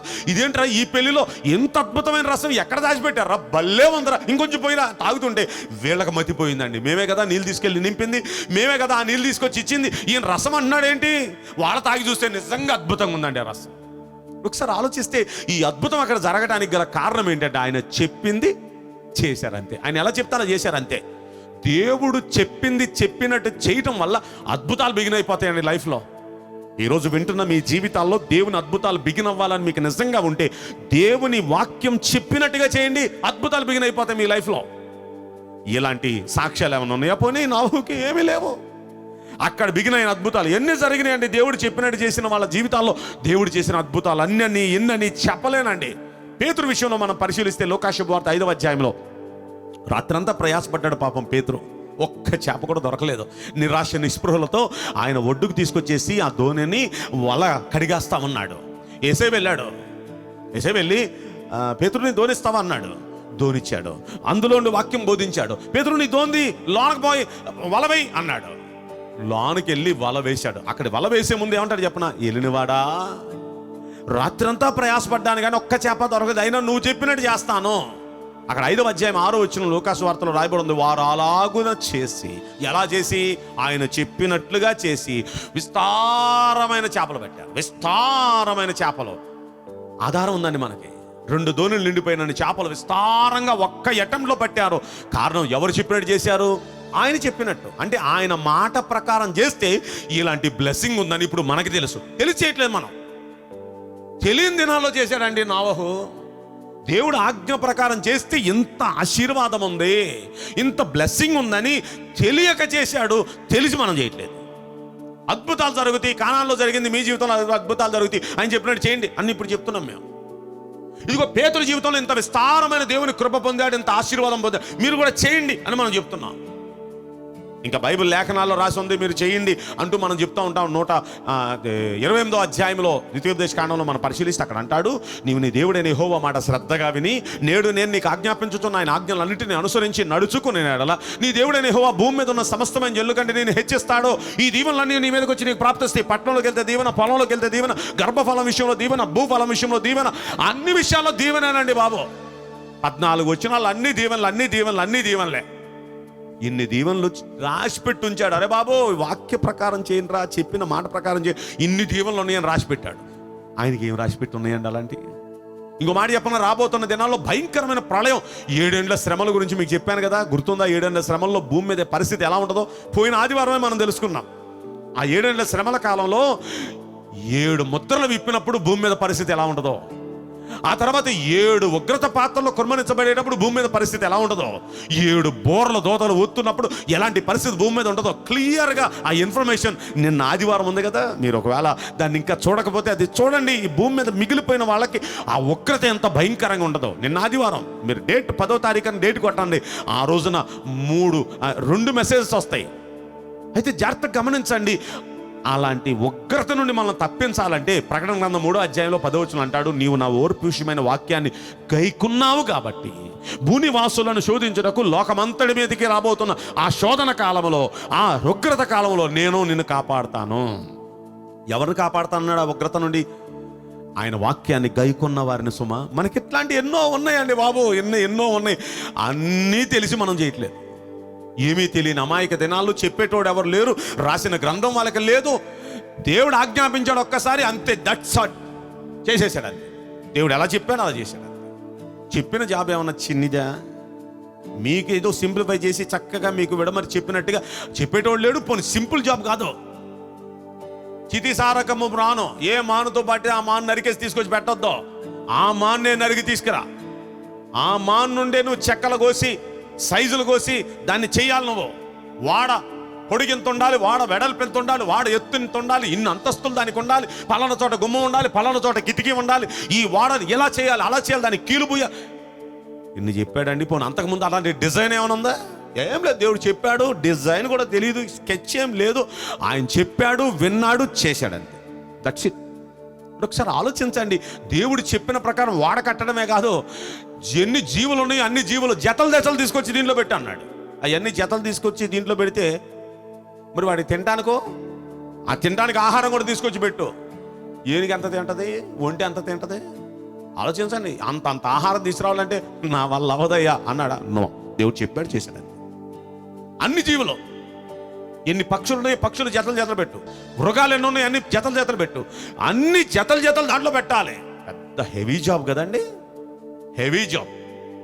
నేను అనుకున్న ఒక్కొక్క అంతస్తులో ఒక దాంట్లోనేమో మృగాలను పెట్టి, ఒక దాంట్లోనేమో పక్షులు పెట్టి, ఇలాగ ఒక దాంట్లో పై దాంట్లో వీళ్ళని పెట్టి అలా దేవుడు ఆ వాడను అలా సిద్ధం చేశాడేమో. దేవుడు ఎంత గొప్ప డిజైనర్ అండి. ఆయన అద్భుతంగా దాన్ని డిజైన్ చేయమని చెప్పాడు. ఇప్పుడు దేవుడు చెప్పిన ప్రకారం చేయటం అంటే అది చిన్ని జాబ్ కాదు, చాలా పెద్ద టాస్క్ అది. చాలా పెద్ద టాస్క్ అది. అంత పెద్ద టాస్క్ అని ఒక్కసారి ఇలా చేయాలయ్యా అని మొత్తం స్కెచ్ చెప్పాడు. దేవుడు చెప్పిందంతా విన్నాడు. ఎన్ని ఆటంకాలు వచ్చినా, ఎలాంటి పరిస్థితులు వచ్చినా చేశాడంతే. అందుకండి గ్రేట్ అని చెప్తున్నాం ఆయన గురించి. నో, గ్రేట్ అండి, విశ్వాస వీరుడు అని చెప్తున్నాం. ఏమంటే ఇంకా మనం ఆలోచిస్తే దీని గురించి ఇంకొక 2 సంగతులు చెప్పాలి. త్వరగా చెప్పడానికి నేను ప్రయత్నం చేస్తున్నాను. ఎంత స్పీడ్ వెళ్తున్నానో మీరు గమనిస్తున్నారు కదా. ఎందుకంటే సమయం తక్కువ, చెప్పాల్సింది ఎక్కువ. మీరు వినాల్సింది చాలా ఉంది, చెప్పాల్సింది చాలా మిగిలే ఉంది. సమయం ఏమో చాలా తక్కువ ఉంది. కనుక త్వరగా ఈ 2 విషయాలు మీకు నేను తెలియపరచబోతున్నాను. ఆరో విషయం ఆయన చేసిన పని ఏంటి? 8వ అధ్యాయము అదే ఆదికాండం 8వ అధ్యాయము 20వ వచనం చూడండి. అప్పుడు నోవహు యెహోవాకు బలిపీఠం కట్టి, ఆదికాండం నేను చెప్తున్నాను, ఆదికాండం 8:20.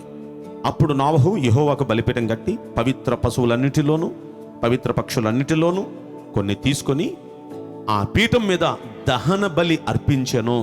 అప్పుడు యెహోవా ఇంపైన సువాసన ఆగ్రాణించి ఇక మీదట అని చూడండి ఒక్కసారి మనం ఆలోచిస్తే దేవుడు ఆగ్రాణించాడు. దేవుడు ఇంపైన సువాసన ఆగ్రాణించాడు, యాక్సెప్ట్ చేశాడండి ఆ బలిని.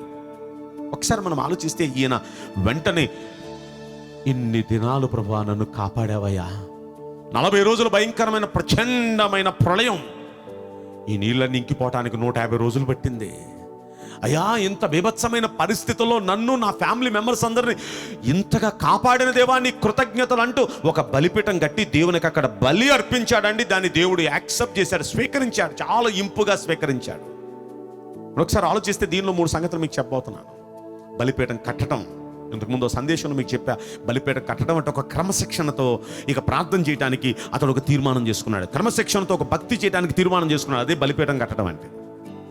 ఇప్పుడు దాని మీద బలి అర్పించాడు అంటే దాంట్లో 2 మాటలు చెప్పొచ్చు. తను తాను దేవునికి సమర్పించుకున్నాడని చెప్పొచ్చు, దేవునికి కృతజ్ఞతా బలి అర్పించాడని చెప్పొచ్చు. అది కృతజ్ఞతా బలి కావచ్చు, దేవునికి తను తాను సమర్పించుకోవడం కావచ్చు. సజీవ యాగంగా తను తాను సమర్పించుకున్నాడు, బలిగా బలిపీఠం ఎక్కేశాడు, తను తాను సమర్పించుకున్నాడు. ఇక 3వదిగా ఇంపైన సువాసన ఆగ్రాణించాడు ఆయన. ఇంపైన అంటే దేవునికి చాలా ఇంపుగా, అలాంటి మంచి ఇంపైన జీవితం జీవించాడండి. కంపైన జీవితం కాదు, ఇంపైన జీవితం జీవించాడు. ఈ రోజున మనం ఆయనకి ఇంపైనట్టుగా జీవిస్తున్నామా, కంపు కొట్టేటట్టుగా జీవిస్తున్నామా? ఆలోచించండి ప్రియ దైవ జనాంగమ. ఇప్పుడు ఈయన బలిపీఠం కట్టి, ఇన్నాళ్ళు మమ్మల్ని కాపాడిన దేవా మీకు కృతజ్ఞతలయ్యా అని దేవునికి కృతజ్ఞతాస్తుతి చెల్లించాడు. తను ఒక బలిపీఠం కట్టాడు. ఆ బలిపీఠానికి అర్థం ఒక క్రమశిక్షణతో జీవితాన్ని జీవించడానికి, క్రమశిక్షణతో భక్తి చేయటానికి ఒక తీర్మానం చేసుకున్నాడు. ఇక ఆ బలిపీఠం దగ్గర తను తాను సజీవ యాగంగా దేవునికి సమర్పించుకున్నాడు. ఇంపైన జీవితం, దేవునికి ఇష్టమైన జీవితం జీవించడానికి తీర్మానం చేసుకున్నాడు. ఇలా తీర్మానం చేసుకుని దేవుని దేవుని సన్నిధిలో ఆ బలిపీఠాన్ని దేవునికి బలర్పిస్తే ఆయన స్వీకరించారండి. దాన్ని స్వీకరించి ఆయనతో ఒక నిబంధన చేశాడు. ఆ నిబంధన ఈనాటికి కూడా దేవుడు నెరవేరుస్తున్నాడు. ఆమేన్. అని ఒకసారి మనం ఆలోచిస్తే ఈయన చేసిన ఆరోపణని బలిపీఠం కట్టి దేవుని బలర్పించారు. దీనిలోని చాలా సంగతులు మనం నేర్చుకున్నాం. Last but not the least, ఆయన ఏం చేశాడంటే, ఇందాక చదువుకున్న మన హెబ్రోలకు రాసిన పత్రికలో 11వ అధ్యాయంలో 7వ వచనంలో అక్కడ మనం చదువుకున్నాం, లోకం మీద రేపొద్దున్న నేరస్థాపన చేయబోతున్నాడు. నేరస్థాపన చేయబోతున్నాడు రేపొద్దున్న లోకం మీద. ఏమని నేరస్థాపన చేయబోతున్నాడు? ఈ తరంలో ఉన్న మన మీద అలా నేరస్థాపన. ఆ రోజు నేరస్థాపన ఏలు పెట్టి చూపించినప్పుడు మీరుంటారా అందులో? నేను మాత్రం ఉండకూడదు అనుకుంటున్నాను. నాహు పక్కన ఉండాలనుకున్నాను. అవునాయా, అయ్యా నీ అంత గ్రేట్ నేను కాకపోయినా నేను కూడా గ్రేట్ అనయ్యా, నేను కూడా జాగ్రత్తగా నేను కూడా ఉన్నానయ్యా, జాగ్రత్తగా నేను నీతిగా ఉన్నానయ్యా, నేను నీ యందు భయభక్తులు, దేవుని యందు భయభక్తులు కలిగి ఉన్నానయ్యా, నేను దేవుని ఆజ్ఞల ప్రకారం జీవించాను, నేను కూడా నా ఇంటి వాళ్ళందరినీ రక్షించుకున్నా, నేను కూడా ప్రభువా, నేను కూడా అంటూ నాహులాగా నేను ఉన్నాను అని చెప్పుకోగలమా? లేకపోతే అన్నీ తెలిసి మీకు అన్ని ఆధారాలు ఉండి మీకు బైబుల్ ఉంది, చెప్పేటోళ్ళు ఉన్నారు, అన్నీ ఉన్నా సరే మీరు సరిగ్గా నడుచుకోలేదు, ఈరోజు ఉగ్రత పాలైపోతున్నారు అంటూ అలా నేరస్థాపన చేసినప్పుడు, నేరస్థాపన చేసే స్థితిలో ఆయన ఉంటాడు. ఆ నేరస్థాపన ఆ ఏలు పెట్టి చూపించే ఆ పరిస్థితిలో మీరు అక్కడ ఉంటారా? నేను అక్కడ ఉంటాను. ఒక్కసారి ఒక్కింత ఎవరు మట్టుకు వారం మనం ఆలోచించుకుందాం. భూలోకం మీద మాత్రం నేరస్థాపన చేయబోతున్నాడు. ఈ మాటలు విన్న ప్రియ దేవుని బిడ్డలారా, 7 విషయాలు ఈరోజు మనం నేర్చుకున్నాం. మొదటి విషయం, విశ్వాస వీరుడు. అది వరకు చూడని సంగతులను దేవుడు హెచ్చరిస్తే దానికి తగినట్టుగా నమ్మి రియాక్ట్ అయ్యి జాగ్రత్త పడ్డాడు. ఇది మొదటి మాట. రెండో మాట, భయభక్తులు కలిగి జీవించాడు, దేవునికి భయపడుతూ భక్తి చేశాడు. మూడో మాట, ఇంటి వాళ్ళందరినీ రక్షించుకున్నాడు ప్రళయం నుండి. నాలుగో మాట, నీతిమంతునిగా జీవించాడు. తరమంతా దుష్టతరం, కానీ ఆ దుష్టతరంలో నీతిమంతునిగా జీవించాడు. ఇక ఐదో మాట, దేవుడు ఆజ్ఞాపించిన ఆజ్ఞలన్నిటినీ అనుసరించి దేవుడు ఎలా చెప్పితే అలా నడుచుకున్నాడు. ఆరో మాట, కాపాడిన దేవునికి బలిపీఠం కట్టి దేవునికి ఇంపైన ఆ సువాసన వచ్చేటట్టుగా దేవునికి బలి అర్పించి దేవుని గణపరిచాడు. ఇక ఏడో మాట, రేపొద్దున నేరస్థాపన చేసే వారిలో తను ఉండబోతున్నాడు. పర్ఫెక్ట్ అన్నమాట. కానీ అందుకే అలా ఏలుబెట్టి చూపించి రేపొద్దున నేరస్థాపన చేయబోతున్నాడు. ఈరోజు నాహు గురించి మనం ఎంతో చక్కని సందేశం మనం విన్నాం. మన సంగతి ఏంటి? మనం ఎలా ఉన్నాం? ఒకంత మనం స్వపరీక్ష చేసుకుందాం. తలలు వంచండి, కన్ను మూసుకోండి, ప్రార్థన చేసుకుందాం. ప్రార్థన చేద్దాం. ఇంతవరకు ఇటువంటి వాక్యాన్ని దేవుడు మనలో ఫలింపచేశారని, ఖచ్చితంగా వాక్యానుసారముగా దేవుడు మనందరితో మాట్లాడారు. యేసయ్యా, నీ సన్నిధిలో మొరపెట్టే వారముగా మేము ఉంటకు సహాయం దయచేయండి. మా పాపాలని సమస్తమును మేము ఒప్పుకొని విడిచిపెట్టుటకు సహాయం దయచేయండి అంటూ ప్రార్థన చేద్దాం. కృపగల దేవుడు తన కార్యమును జరిగించి ఈ కరోనా వైరస్ నుంచి దేవుడు మనందరినీ తప్పించబోతున్నాడు. మనకు విడుదలవ్వబోతున్నారు. ఏ వైరస్కి అయితే మనం భయపడుతున్నామో మన దేవుడు మనకు తోడుగా ఉండి భయపడొద్దని సెలవిస్తున్నారు. అటువంటి కృపగలటువంటి దేవా, మందరికి అటువంటి భాగ్యాన్ని దయచేయండి. క్రైస్తవ లోకమంతా కూడా ప్రభువా, నీ సన్నిధిలో మొరపెట్టే బిడలుగా, ప్రార్థించే బిడలుగా ప్రభు మేముంటకు సహాయం దయచేయమంటూ ప్రార్థన చేద్దాం. మన సంఘాల కొరకు ప్రార్థన చేద్దాం, మన దేశము కొరకు ప్రార్థన చేద్దాం, మన రాష్ట్రము కొరకు, ప్రపంచ దేశాల కొరకు ప్రార్థన చేద్దాం, మన విజయవాడ పట్టణం కొరకు ప్రార్థన చేద్దాం. పరిసర ప్రాంతాలను దేవుడు తన కృపతో నింపాలని ప్రార్థన చేద్దాం. దేవుని యొక్క అగ్ని చేత కరోనా వైరస్ని కాల్చివేయాలని ప్రార్థన చేద్దాం. ప్రభువా, ఈ వైరస్ను పంపించిందేనయ్యా, నీ యొక్క ఉగ్రతే ప్రభు. ఈ యొక్క ఉగ్రత బారి నుండి మమ్మల్ని తప్పించండి అయ్యా, తప్పించండి ప్రభు. నీకు మొరపెడుచున్నామయ్యా, ఏకీభించి అడుగుచున్నాం. దయచేసి ప్రభు, ఇంకెవ్వరికి కూడా ఈ యొక్క వైరస్ సోకకుండా ఉన్నట్లు ప్రభు మీరు సహాయం దయచేయమంటూ ప్రార్థన చేద్దాం.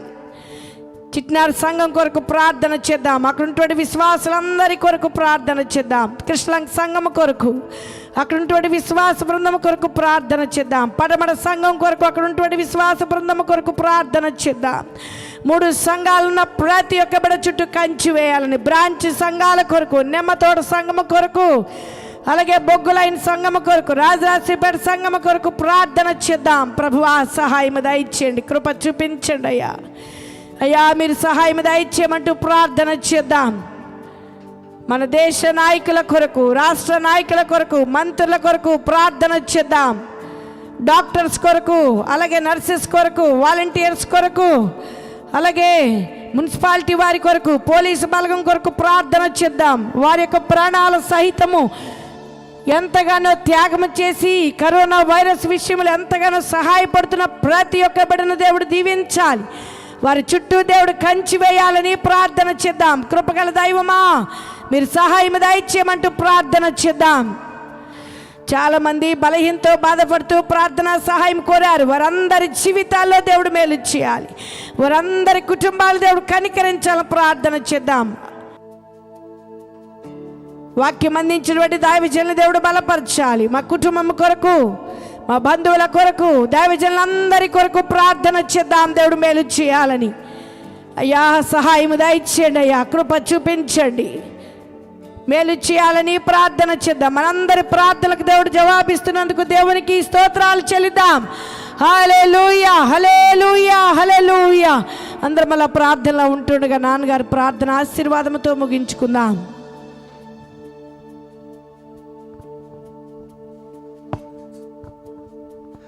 స్తోత్రములు, స్తోత్రములు, స్తోత్రములు, స్తోత్రములు, స్తోత్రములు తండ్రి, మహాపరిశుద్ధుడా, ప్రేమగల తండ్రి, మీకు స్తోత్రములు, స్తోత్రములు, స్తోత్రములు నాయన. ఇంతవరకు జరిగిన కార్యక్రమంలో మీరు మయం పొందారు. మీకు స్తోత్రములయ్యా. ప్రార్థన ద్వారాగా, పాటల ద్వారాగా, స్తుతి ఆరాధన ద్వారాగా నాయన మీ దాసులు మరుగుపరుచుకొని వర్తమానం ద్వారాగా ఈ వర్తమానం ప్రతి వారు ఫలించిన ఆయన ఈ రాత్రి పూట ఈ వాక్యం విని ప్రతి వారు మోకాలు వంచిన ఆయన అయ్యా నీ అందు భయము భక్తి కలిగితే తండ్రి ప్రపంచమంతా కూడా ఆరాధిస్తే నాయన నిశ్చయంగా నాయన నిజంగా నాయన అపవాది దూరంగా పోవడానికి సిద్ధపడి దేవుడు సిద్ధపరుస్తున్నాడు నాయన. అయ్యా మెడ వంచిన తండ్రి కన్నీరు పైన మోకాల మీద ఉండి నాయన ఆరాధించడానికి సహాయం చేయండి. ప్రతి గృహంలో నేను ఆరాధన చేయాలి ప్రభు, ప్రతి దేశంలో ఆరాధన చేయాలి ప్రభు, ప్రపంచం అంతా కూడా ఆరాధన చేయాలి. అయ్యా సహాయం ఇచ్చేయండి. ఇది మీరు పంపించిన ఈ ఉగ్రత నాయన, ఈ ఉగ్రత తప్పిపోవాలంటే, ఈ ఉగ్రత నాయన దాటిపోవాలంటే నాయన అలనాడు నాయన అయ్యా ఇశ్రాయేలుని రక్షించిన దేవుడు అలనాడు నాయన ఇశ్రాయేలు మొర్ర పెట్టగా వేడగా కన్నీరు పెట్టగా నాయన మీరు కనికరించి విడిపించారు ప్రభు. మా దేశాన్ని రక్షించండి, ప్రపంచాన్ని రక్షించండి, మా రాష్ట్రాన్ని రక్షించండి. నాయకులతో మాట్లాడండి. ఈ వాక్యం నాయకులు కూడా విని వారిలో కూడా నాయన కలత పుట్టించమని, వాళ్ళలో భయం పుట్టించమని ప్రభు అయ్యా సహాయం చేసి బలపరచమని నాయన. ప్రతి వారు నాయన నిన్ను నమ్ముకుని బిడ్డలే కాదు, అభిమానులు ఉన్నారయ్యా, అన్నిలు ఉన్నారయ్యా, అందరితో మీరు మాట్లాడి బలపరచమని, ఈ వాక్యం ప్రతి వారు ఫలించమని, ఈ వాక్య విత్తనాన్ని దయచేయాలి. ఇంకా అనేకమైన నాయన ఈ దేశం కొరకు నా ప్రభు మీరు ఓడుకోమని బలపరచమని నీ ఆత్మకార్యం మా మధ్య జరిగించమని మరొక్కసారి కారణాన్ని సాతాన్ని దూరపరచమని దేవుడి కనికరించిన ఆయన మమ్మల్ని కనికరించమని విజయానికి ఇచ్చిన ఆ బలము ఆయనకి ఇచ్చిన వాగ్దానాలు మా పట్ల కూడా చేసి దీవించమని యేసుక్రీస్తు నామములో బతిమాడి వేడుకుంటున్నాం పరమ తండ్రి, ఆమేన్. మన తండ్రి అయిన దేవుని ప్రేమ, కుమారుడైన యేసుక్రీస్తు వారి కృప, పరిశుద్ధాత్మ సహవాసం మనకిను భూలోకములో ఉన్న పరిస్థితులకును సదాకాలం తోడై ఉండునే కాక, ఆమేన్. వేసి రక్తమేసి సిలువ రక్తమకేసి వాటికినంత నాశనం వేస్తున్నాం, సంపూర్ణ విజయం కలుగుని కాక, ఆమేన్, ఆమేన్, ఆమేన్. అందరికీ వందనాలండి. అందరికీ మా హృదయం అండి. ఎంతో ఆసక్తితో శ్రద్ధతో ఈ లైవ్ను వీక్షిస్తూ ఎంతగానో మాకు సహకరిస్తున్నందుకు మీ అందరిని బట్టి నేను ఎంతో సంతోషిస్తున్నాను, కృతజ్ఞతలు తెలియపరుస్తున్నాను. దేవుడు మనందరి కుటుంబాలను దీవించునుగాక. Amen. May God bless you. Thank you.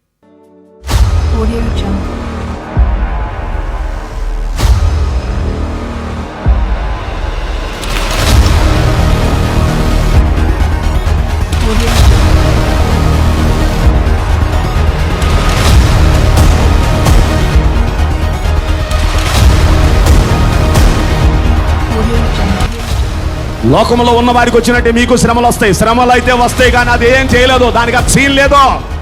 శ్రమకంత scene లేదు. శ్రమ మన మీద జయించే సీన్ దానికి లేదు. మనమే జయిస్తాం ఆ శ్రమని. ఎంతలో కష్టానైనా మనం జయిస్తాం కానీ దానికి అంత సీన్ లేదు. హల్లెలూయా.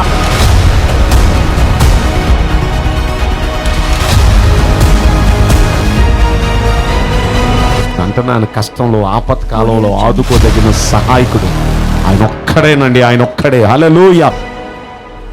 Audio Jungle.